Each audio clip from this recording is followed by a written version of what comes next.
Just who we are, our Yeah. names. Hi, I'm Dennis Turney. I'm Kevin Rabas. I don't remember where it exactly came from. I know that I studied restoration in the summer of '97, and I fell in love with the genre. I knew I wanted to do a restoration play in the disco era at some point. I love music, and so it came from this idea of wanting to have more music in the piece, and I could do that easier in the club setting. I didn't want to do 1695 tunes. I want to do like 1975 tunes. So, oh, well, that's easy. Kevin's a great writer and good friend. And so I wanted to have another eye to say, this is working, or maybe I couldn't, we might work on this a little bit. So Kevin was kind enough to help out. I mean, another thing really, though, is if you're me and you're like, nobody, getting somebody like Kevin on the bill. No. Yeah! Dennis Turney and Kevin Rabas. I gave it to Kevin, and we got together, and he was able to help me out with a lot of additions and some great changes. It was such a joy working with Dennis on this, getting together and having our own writer's room together and working on this. It was great, kind of carving and polishing on it. It was a joy, and it's so much fun as a play now. You could just do the play as is, and that's done plenty of times. You take a Shakespeare play and you set it wherever, and you don't change the dialogue. So I was back and forth about whether I should do that or not. I wasn't sure if it was going to work, and then I decided that I wanted to do New York dialect, so I was doing the original script in New York dialect, and I thought, I don't know, this is kind of fun. And then I started to just research slang from the 70s. There's a lot of slang or sayings in the original play. Like there's signs of phrases of expression that they use a lot. And I thought, well, that might be a place to start. What if their phrases of expression were 70s, right? And I could just put a little bit of it in there. And I liked that. And then I just started to add a little bit more. And I thought, well, I want to take out anything in there that our audiences probably wouldn't understand what that was. So that was one thing I focused on. And the other thing is, because I set it in New York, I could have just left that alone, but I decided to go ahead and set it in New York. Then I changed all the place names as well. And the kind of opulent Studio 54 setting is so much fun, glam, disco, etc. So I think it captures a different iteration of this sort of thing. Yeah, and I was actually amazed that, to me, it all still flows, even with mostly Congreve's words and me inserting these things there. I think it works. At least it works in my head. We're going to find out when we rehearse it and have it go for people. But a lot of the numbers in the show are what I call introduction to the character. So those songs were specifically chosen because of who the character is, right? I've got Macho Man for Samson, and some of these things are things that in my mind, what the character was going through, even though that's not explicit in the text. This is the essence of this character. And so we'll probably have these 15 seconds of many of characters get introduced that way. Others had to do with maybe a plot line or a storyline. So I wanted Angelica and Valentine to have almost like a Saturday Night Fever More Than a Woman moment. And originally I had that song, but I was like, no, it's too iconic for that moment. So I found another Bee Gees song that I liked better. And put that in there. So that was like a romantic vibe. There's another moment where two characters are really heavily flirting, and it looks pretty much clearly like they're going to go off to the boudoir.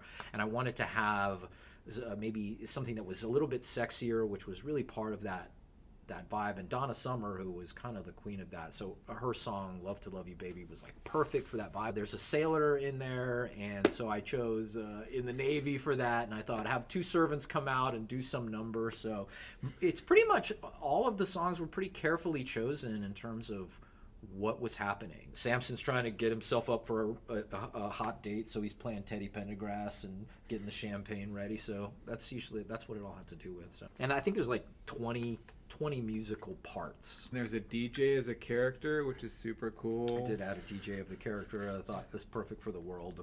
The maestro who's making the music go and getting the people up and dancing. As far as New York goes, I lived in New York for 15 years as well, so I didn't really have to research or figure out what place names I was going to use. I kind of knew.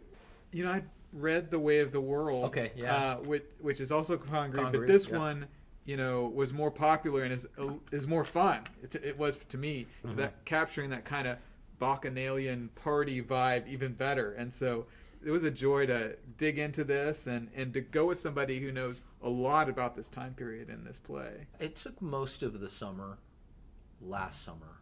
I typed the whole thing out, so it did take a while. So I think I had 4 different books of 70s slang and trying to pick the exact one that I wanted. The other thing that was painstaking was cutting it, because these plays are very long, and today's audiences not many of them are in favor of anything long, you know.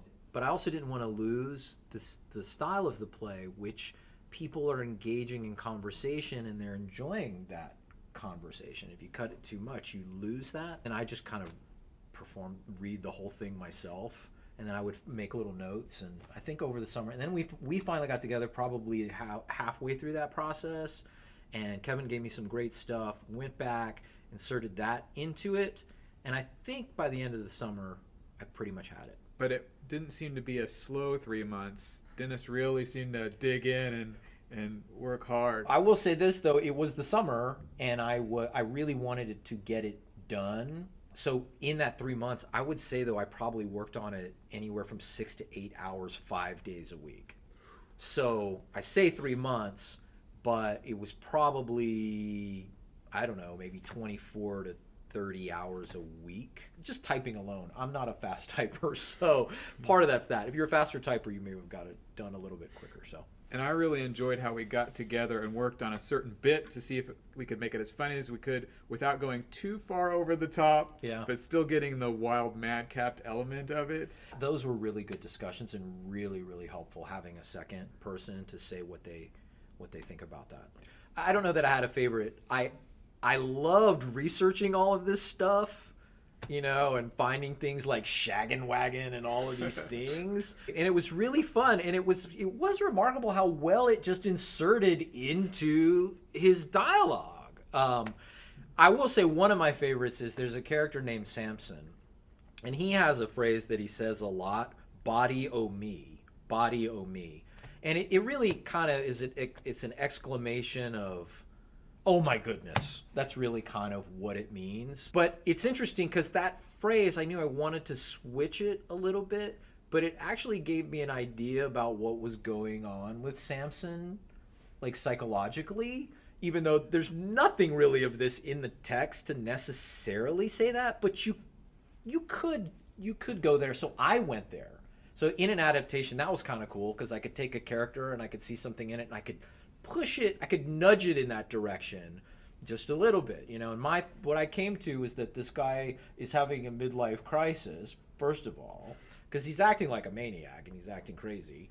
And then the second thing is that he was struggling sexually, like for the first time. You know, it was like it was time for Viagra or something. And he was very disturbed by this. These people would be very disturbed by it. Maybe people today would be very disturbed by it. But these people, with their number one thing that they do is try to go indulge in sexual escapades, that's really going to be disturbing. And I thought, well, he's saying this thing body. So I changed it to hot body of mine. And I actually connected to him that he's saying it because he's trying to get it back.